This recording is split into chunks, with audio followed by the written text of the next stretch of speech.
주님께서 말씀하시기를 좁은 길, 좁은 문, 생명의 길로 가라 말씀하셨습니다. 오늘 본문에서는 거짓 선지자들을 삼가라 라는 말씀을 하셨습니다.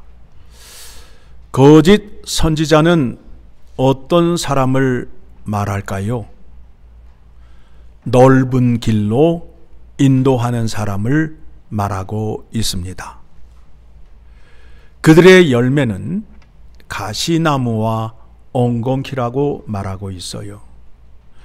가시나무와 엉겅퀴는 아담이 에덴 동산에서 하나님께 범죄하였을 때 저주를 받아 나오는 식물이에요. 가시나무와 엉겅퀴는 저주를 받아 나오는 식물이에요. 그들에게 가시나무와 엉겅퀴가 있다라는 겁니다. 그런데 우리 한국 사람들은 특수한 체질을 가져서 가시나무도 삶아먹고 엉겅퀴도 무쳐먹는 그 놀라운 신체의 기능을 갖고 있어요. 그래서 뭐가 뭔지를 몰라요. 그런데 성경에서는 이것이 죄악으로 인한 진노의 심판으로 나오는 결과라고 말씀하고 있습니다. 그러면서 또 말씀하시기를 좋은 나무가 되어 좋은 열매를 맺어야 된다라고 말씀하고 있습니다. 여러분들이 좋은 나무가 되는 것은 어떻게 되느냐 하면 우리는 원래 죄인이었잖아요. 그래서 돌 감람나무였어요. 쉽게 말씀을 드리자면 산에 가게 되면 똘배가 있잖아요. 그거를 먹게 되면 어때요? 뜰고 씁쓸하고 맛이 없잖아요. 그런데 돌 감람나무가 참 감람나무에 가지 접붙임을 하게 되면 가지가 돌 감람나무의 가지라 할지라도 열매를 참 감람나무의 열매를 맺게 되는 거예요. 그 일을 누가 해 주셨다고요? 예수 그리스도가 그렇게 해 주셨어요. 그래서 우리는 좋은 열매를 맺을 수 있게 되는 겁니다. 자, 요한복음 15장을 가게 되면 우리가 잘 알고 있는 말씀이 있습니다. 요한복음 15장을 무슨 장이라고 그러죠? 포도나무 장이라고 그러잖아요. 자, 우리 지난주 말씀을 통해서 확인한 것이 있지요. 예수님께서 제자들과 우리들에게 어떤 것을 약속하셨죠? 나는 생명의 떡이다. 그래서 내 몸과 피를 마시는 자는 죽지 않고 영생하고 부활을 얻는다. 그렇죠? 그런 다음에 두 번째는 뭐예요? 나는 세상의 빛이라. 어두움을 밝히는 진리다. 그래서 예수 그리스도를 알게 되면 자유를 얻게 된다. 세 번째 뭐예요? 나는 양의 문이다. 나를 통해서 구원을 얻고 나의 문을 들어왔다 나갔다 하는 자는 양의 꼴을 얻으리라. 네 번째는 뭡니까? 나는 선한 목자라. 나는 양을 구원하기 위하여 십자가에 죽는 선한 목자다. 다섯 번째가 뭐예요? 나는 부활이요 생명이니라 라고 말씀하셨어요. 예수 안에 있는 자는 부활을 얻고 영생을 얻게 된다. 여섯 번째는요, 아버지 집에 가기 위해서는 예수 그리스도를 통해서만 갈 수 있다. 그래서 나는 길이요 진리요 생명이다 라고 말씀하셨어요. 일곱 번째 뭘 말씀하셨어요? 나는 오늘 15장에 나오잖아요. 나는 참 포도나무다. 왜 이와 같이 말씀하셨다고요? 은혜의 풍성함을 약속하기 위해서 나는 참 포도나무다 라고 말씀하신 거예요. 자, 이제 말씀을 봅니다. 1절 시작. 나는 참 포도나무요 내 아버지는 농부라.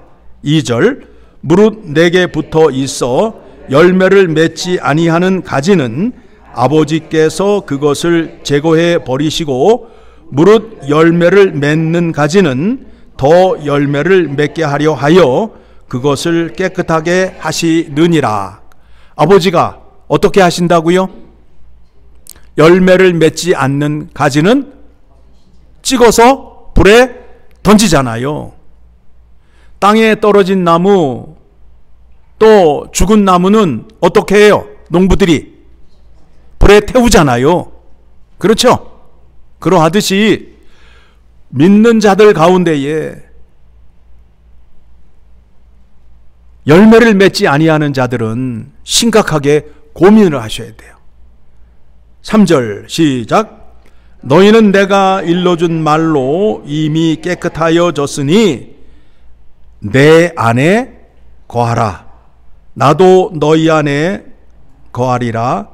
가지가 포도나무에 붙어 있지 아니하면 스스로 열매를 맺을 수 없음 같이 너희도 내 안에 있지 아니하면 그러하리라. 자, 여러분들이 열매를 많이 맺기 위해서는 누구 안에 거하여야 된다고요? 예수 안에 거하여야 돼요. 가지가 줄기에 떨어져 있게 되면 열매를 못 맺잖아요. 여러분이 열매를 많이 맺기 위해서, 이제 우리가 열매 그러는데 이 열매의 본질과 열매를 무엇을 말하는지 우리가 이제 뒤에 말씀을 살펴보게 되면 알게 됩니다. 5절입니다. 같이 읽습니다. 나는 포도나무요 너희는 가지라. 그가 내 안에 내가 그 안에 거하면 사람이 열매를 많이 맺나니 나를 떠나서는 너희가 아무것도 할 수 없음이라. 무슨 얘기냐 하면 비유로 말씀하잖아요. 가지가 포도나무 줄기에 떨어지게 되면 열매를 맺지 못해요. 여러분이 믿음 생활하는 데 있어서 열매를 맺으려면 예수 그리스도 안에 거하여야 돼요. 예수 그리스도 밖에 있게 되면 열매를 맺지 못해요. 본문에서 말하는 거짓 선지자들이에요. 좋은 열매를 맺지 못하고 가시나무와 엉겅퀴를 내는 악한 사람이 된다라는 겁니다. 가지에 붙어 있다 함은 뿌리로부터 수액과 영양분을 공급받아서 열매를 맺게 되잖아요. 그래서 붙어 있어야 된다라는 거예요. 예수님께서 바리새인들을 향하여 회칠한 무덤이라고 말했어요. 겉은 반질반질해요. 그렇죠? 겉은 세멘트를 바르고 페인트 칠을 해가지고 아주 색깔도 좋고 때깔도 좋고 반질반질해요. 그런데 그 안에는 뭐예요? 썩은 냄새가 썩은 것들로 가득 차 있어요. 그 안에는 생명이 있어요, 없어요? 없단 말입니다. 거짓 선지자의 가르침에는 생명이 없다는 거예요. 자, 계속 봅니다. 6절. 사람이 내 안에 거하지 아니하면 가지처럼 밖에 버려져 마르나니 사람들이 그것을 모아다가 불에 던져 사르느니라. 하나님도 마찬가지라는 거예요. 열매가 없는 자들, 예수 안에 있지 아니하는 자들의 앞날이 뜨뜻한 불 속에 들어가서 영원토록 타야 되는 불 속에 거하여야 하는 진노의 심판이 준비되어 있다라는 겁니다. 7절, 너희가 내 안에 거하고 내 말이 너희 안에 거하면 무엇이든지 원하는 대로 구하라. 그리하면 이루리라. 여기에서 여러분들이 이제 생각하셔야 돼요. 이 열매를 맺기 위해서는 예수님의 말씀을 먼저 들으셔야 된다는 거예요. 알아야 된다는 거예요. 예수님의 말씀이 열매를 맺는 힘이 되고 능력이 된다는 거예요. 그런데 오늘날 많은 신자들이 예수님의 가르침과 말씀을 들으려 해요? 안 들으려 해요? 안 들으려 하잖아요. 누구의 방식으로 하나님을 믿으려 해요? 자기의 방식으로 믿으려 하잖아요. 그렇게 하시면 안 돼요. 안 돼요. 8절, 너희가 열매를 많이 맺으면 내 아버지께서 영광을 받으실 것이요 너희는 내 제자가 되리라. 예수님이 이 땅에 오신 것은 우리를 예수 안으로 들어오게 해서 예수님이 가르쳐준 말씀을 잘 지키게 하여서 아버지께 영광을 올려드리게 함이라는 거예요. 그러면 아버지께 영광을 올려드리게 되면 아버지가 기뻐하시고 아버지의 기쁨이 내 기쁨이 되고 또 아버지에게 복을 받을 수밖에 없지요. 9절, 아버지께서 나를 사랑하신 것 같이 나도 너희를 사랑하였으니 나의 사랑 안에 거하라. 하나님의 속성이 사랑이에요. 하나님이 죄인을 찾아오실 때에 어떻게 찾아오시느냐 하면 사랑으로 찾아오시는 거예요. 그래서 우리에게 사랑을 주셨어요. 그래서 우리는 하나님의 사랑을 받은 자가 됨으로 인하여 그 사랑을 들고 이웃에게 나아갈 수 있게 되었습니다. 10절 같이 읽습니다. 내가 아버지의 계명을 지켜 그의 사랑 안에 거하는 것 같이 너희도 내 계명을 지키면 내 사랑 안에 거하리라. 예수님이 아버지에게 사랑을 받았는데 왜 사랑을 받았느냐 하면 아버지의 계명을 잘 지켰기 때문이라는 거예요. 여러분, 어떤 자식이 이뻐요? 내 말을 잘 듣는 자식이 이뻐요. 그러면 이쁜 자식에게 더 주잖아요. 그렇죠? 예. 11절, 내가 이것을 너희에게 이름은 내 기쁨이 너희 안에 있어 너희의 기쁨을 충만하게 하려 함이라. 예수님이 얻은 기쁨이 어떤 기쁨이에요? 아버지의 말씀을 죽기까지 순종하였더니 기쁨이 있었다. 그렇죠? 그게 누구의 기쁨이에요? 하나님의 기쁨이잖아요. 그 기쁨을 우리에게 소개하면서 어떻게 하라고요? 아버지의 계명을 잘 지키게 되면 내가 얻은 기쁨도 너희에게 똑같이 임하게 된다 라는 약속입니다. 12절 시작. 내 계명은 곧 내가 너희를 사랑한 것 같이 너희도 서로 사랑하라 하는 이것이니라. 그래서 우리가 이웃을 사랑하는데 어떻게 사랑한다고요? 내 몸을 사랑하듯이 이웃을 사랑하는 거예요. 내 몸은 하나님께서 주신 사랑을 갖고 있어요. 그 사랑이 내 안에 거하고 있어요. 그 사랑으로 이웃을 사랑하라는 거예요. 그렇죠? 그래서 그 사랑은 어떤 사랑이에요? 남을 비판하거나 정죄하는 거예요? 아니죠. 이웃이 잘못했을 때에 사랑은 오래 참고 자기의 유익을 구하지 아니하고 무례히 행하지 아니하며 우리가 잘 알고 있는 그 사랑으로 이웃에게 다가가야 된다라는 겁니다. 자, 이 말씀이 마태복음 5장 20절 말씀을 보게 되면 너희의 의가 바리새인의 의보다 나아야 된다라고 말씀하고 있잖아요. 그렇죠? 우리가 갖고 있는 의의는 바리새인의 의의와 달라요. 바리새인은 겉은 반질반질하는데 속에는 생명이 없고 사망과 썩음이 진동해요. 그래서 다른 사람을 보게 되면 비판과 정죄, 나무라는 일을 한다고요. 그런데 하나님의 의의를 가진 사람은 하나님의 사랑을 가진 사람으로 인하여 그 사랑으로 이웃을 비판하거나 정죄하는 것이 아니라 이웃을 살리는 일, 생명을 전하는 일을 하게 된다란 말입니다. 그렇죠? 그래서 교회는 어떤 일을 하는 곳이에요?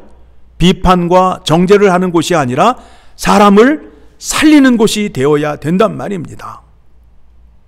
그러니까 교회에 누가 오게 되면 어떻게 하셔야 돼요?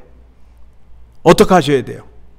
이제 들으신 대로 하셔야 될 거 아니에요. 그렇죠? 네. 생명을 그에게 전하는 일을 우리가 해야 된다는 거예요. 13절입니다. 사람이 친구를 위하여 자기 목숨을 버리면 이보다 더 큰 사랑이 없나니 너희는 내가 명하는 대로 행하면 곧 나의 친구라. 친구를 위하여 자기의 목숨을 버리는 사람, 나라를 위하여 목숨을 버리는 사람을 우리는 의인이라고 해서 상을 주잖아요. 그런데 예수님은 죄인을 위하여 죽으셨단 말이에요. 죄인. 도저히 용서받지 못하고 아주 악한 사람을 위하여 죽었단 말이에요. 그래서 세상이 말하는 의인과 예수 그리스도의 죽음의 의인은 다르다는 거예요. 그렇죠? 15절 이제부터는 너희를 종이라 하지 아니하리니 종은 주인이 하는 것을 알지 못함이라. 너희를 친구라 하였노니 내가 내 아버지께 들은 것을 다 너희에게 알게 하였음이라. 여러분, 예수님과 친구의 관계이세요? 친구의 관계는 비밀이 없어요. 예수님께서 우리에게 친구가 되어 주셔서 아버지의 모든 비밀을 다 말씀해 주셨어요. 성경을 통하여 밝혀 주셨어요. 예수님의 가르침 속에 하나님의 비밀과 하나님의 놀라운 복이 있음을 깨달으셔야 됩니다. 이제 16절이 나는 참 포도나무요 너희는 가지니 라는 말씀의 결론에 이르게 됩니다. 자, 우리가 구원을 받았는데 내가 예수님을 택하였어요? 예수님이 나를 택하였어요? 예수님이 나를 택하였어요. 택하신 이유와 목적이 무엇일까요? 부려먹기 위해서? 써먹기 위해서? 교회 청소시키기 위하여? 아니에요. 하나님의 풍성한 사랑과 은혜를 주기 위하여 택하셨다는 거예요. 여러분, 이거를 아시고 봉사일을 하셔야 돼요. 이게 좋은 뉴스예요. 이게 복음이에요. 이거를 모르는 상태 속에서 이거를 지키면 복을 받는다, 저것을 행하면 복을 받는다 라고 말하는 것은 율법주의가 되는 거예요. 좋은 소식이 뭐예요? 나 같은 죄인에게 좋은 소식이 임하였어요. 그 좋은 소식이 누구로부터 온 거예요? 하나님으로부터 온 거 아니에요? 누구를 통하여? 예수 그리스도를 통하여. 그래서 십자가의 복음, 좋은 소식을 알아야 내가 은혜를 받고 감동을 받아서 행할 수 있는, 순종할 수 있는 자발적인 믿음이 생겨나게 된다라는 겁니다. 자, 봅니다. 16절. 여러분, 여기에다가 별 5개를 치셔야 되는 거예요. 여기에다가. 자, 너희가 나를 택한 것이 아니요 내가 너희를 택하여 세웠나니 예수님께서 나를 택하신 이유와 그 목적을 분명히 말씀하고 있어요. 이는 너희로 가서 열매를 맺게 하고, 열매가 뭐예요? 하나님의 계명을 지키는 거예요. 하나님의 성품을 담는 거예요. 하나님의 계명 안에는 하나님의 사랑이 담겨져 있고 하나님의 성품이 담겨져 있어요. 그 계명을 지키게 하기 위하여 예수님이 나를 택하셨대요. 그러면 그 계명을 지키게 되면 어떤 유익이 있는지, 또 너희 열매가 항상 있게 하여, 하나님의 계명을 잘 지키게 되면 내 이름으로 아버지께 무엇을 구하든지 다 받게 하려 함이라. 여러분이 아까 말씀하셨잖아요. 어떤 자식이 이쁜 자식이라고요? 말 잘 듣는 자식이 이쁜 자식이다. 말 잘 듣는 자식에게 좋은 것을 줘요, 안 줘요? 주잖아요. 여러분이 하나님 아버지 앞에 나아가 은혜와 복을 받기 위해서는 어떻게 하셔야 된다고요? 계명을 잘 지키셔야 된다는 거예요.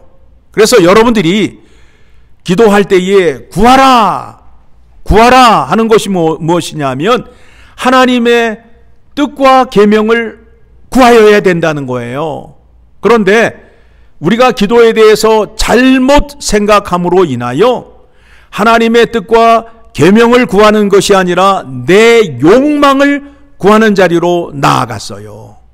그래서 하나님의 뜻과 전혀 상관이 없는 것을 구하기 시작했단 말입니다.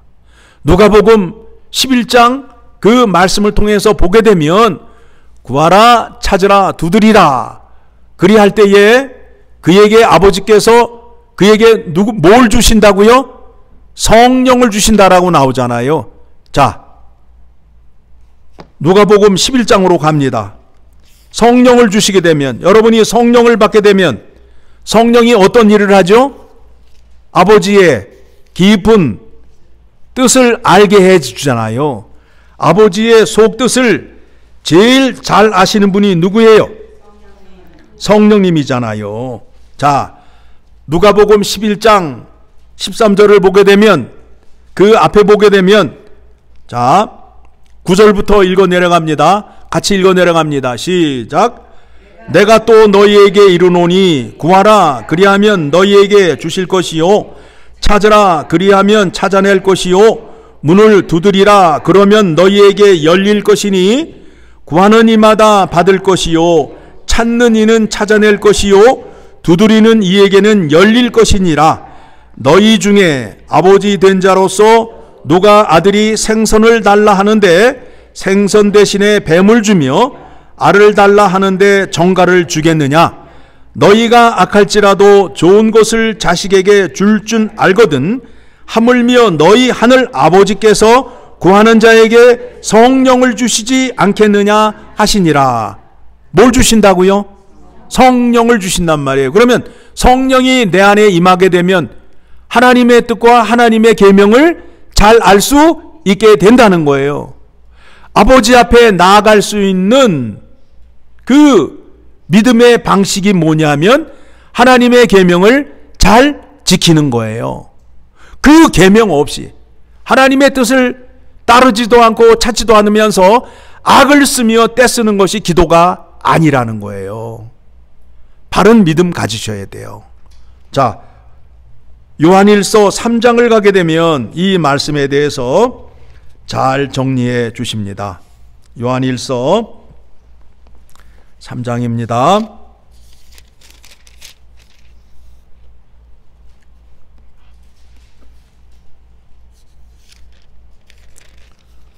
요한일서 3장 21절부터 봅니다. 같이 읽어 내려갑니다. 사랑하는 자들아, 만일 우리 마음이 우리를 책망할 것이 없으면 하나님 앞에서 담대함을 얻고 하나님의 계명을 잘 지키게 되면 하나님 앞에서 담대해요? 담대하지 않아요? 담대하잖아요. 담대하잖아요.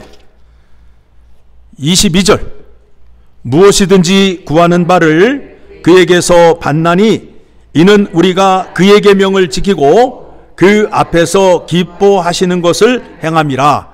그의 계명은 이것이니 곧 그 아들 예수 그리스도의 이름을 믿고 그가 우리에게 주신 계명대로 서로 사랑할 것이니라.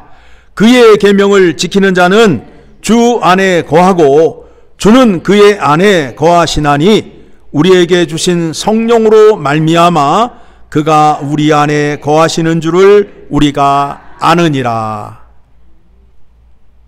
여러분, 좋은 열매를 맺는 다음은 하나님의 계명 지킴을 말하는 것입니다. 자, 이 말씀을 지켜 행하는 자는, 자, 오늘 다시 마태복음 7장으로 가게 되면 하나님의 말씀을 지켜 행하는 자는 지혜로운 자고 하나님의 말씀을 듣지 아니하는 자는 미련한 자라고 말씀하고 있습니다. 이 말씀을 할 때에 또 비유로 말씀을 하십니다. 자, 여러분이 건축자가 되어서 집을 짓는데 어떤 터를 택하실 거예요? 모래 위에 집을 지을 것인가? 아니면 반석 위에 집을 지을 것인가? 예? 보기는 좋아 보이는데 물이 흐르는 모래 위가 좋아 보이기는 하는데 창수가 나게 되면 하늘에서 비가 내리고 땅에 물이 넘치고 바람이 불게 되면 그 집은 어떻게 돼요? 떠내려가게 되잖아요. 지혜로운 건축자가 거기에다가 집을 져요? 안 짓잖아요. 지혜로운 건축자는 어디에다가 집을 짓는다고요? 반석 위에 집을 지음과 같이 여러분의 믿음을 이제 지혜로움으로 인도하셔야 된다는 거예요. 하나님의 말씀을 듣고 따르는 자는 지혜로운 자가 되고 거짓 선지자의 말을 따라 집을 짓는 자는 미련한 자가 된다라는 겁니다. 자, 24절 같이 읽습니다. 그러므로 누구든지 나의 이 말을 듣고 행하는 자는 그 집을 반석 위에 지은 지혜로운 사람 같으니 비가 내리고 창수가 나고 바람이 불어 그 집에 부딪히되 무너지지 아니하나니 이는 주추를 반석 위에 놓을 까닭이요. 여러분, 반석 위에 집을 짓게 되면 홍수가 나고 바람이 불어도 흔들리지 아니하고 떠내려가지 아니하고 넘어지지 않아요. 여러분이 예수 그리스도와 함께 있게 되면 고난과 환난을 당하게 되면 쓰러진다, 꿋꿋이 버틴다. 누구 때문에? 예수님 때문에. 여러분, 생명이 있는 것과 생명이 없는 것의 차이를 알잖아요. 고추나무를 심었는데 고추나무가 나왔어요. 엘파소에 바람이 엄청나게 불잖아요. 생명이 있어서 뿌리에 박혀 있고 뿌리에 연결이 되어 있으면 그 폭풍우가 지나가서 흔들흔들 거리지만 부러져요, 안 부러져요? 안 부러지잖아요. 오히려 그 흔들리는 가운데도 성장을 해요, 안 해요? 하잖아요. 열매를 맺어요, 안 맺어요? 맺잖아요. 그런데 뿌리에 연결되지 아니한 죽은 가지는 바람이 불게 되면 어떻게 돼요? 자빠지게 되잖아요. 여러분이 예수 그리스도에게만 붙어 있으면 어떤 고난과 환난이 와도 넘어지지 않는다라는 거예요. 이거를 누가 약속했어요? 예수님께서 약속했잖아요. 흔들리지 않게 해 주겠다고. 그러면 문제는 뭐예요? 예수님이 문제예요? 내 믿음이 문제예요? 내 믿음이 문제잖아요. 예수님을 붙잡지 못하는 믿음, 예수님의 가르침을 따르지 못하는 그 믿음이 문제가 되잖아요. 자, 26절 시작. 나의 이 말을 듣고 행하지 아니하는 자는 그 집을 모래 위에 지은 어린 석은 사람 같으니. 자, 떠내려가는 거예요. 그리고 마지막 날에 심판을 받아요. 고난과 환난을 이길 수 없어요. 27절 비가 내리고 창수가 나고 바람이 불어 그 집에 부딪힘에 무너져 그 무너짐이 심하니라. 여러분, 반석 위에 집을 지으셔야 됩니다. 예수 그리스도를 붙잡으셔야 됩니다. 그리할 때에 모든 고난과 환난을 이길 수 있고 마지막 날의 심판을 면할 수 있습니다. 자, 오늘 말씀의 결론, 누구를 붙잡아야 돼요? 예수 그리스도를 붙잡으셔야 돼요. 예수 그리스도의 가르침을 따르셔야 돼요. 그 말씀이 어디에서 전해지고 있어요? 교회에서 전해지고 있잖아요. 그러니 나오셔야 돼요? 안 나오셔야 돼요? 나오셔야 되죠. 그래야 여러분이 복을 받습니다.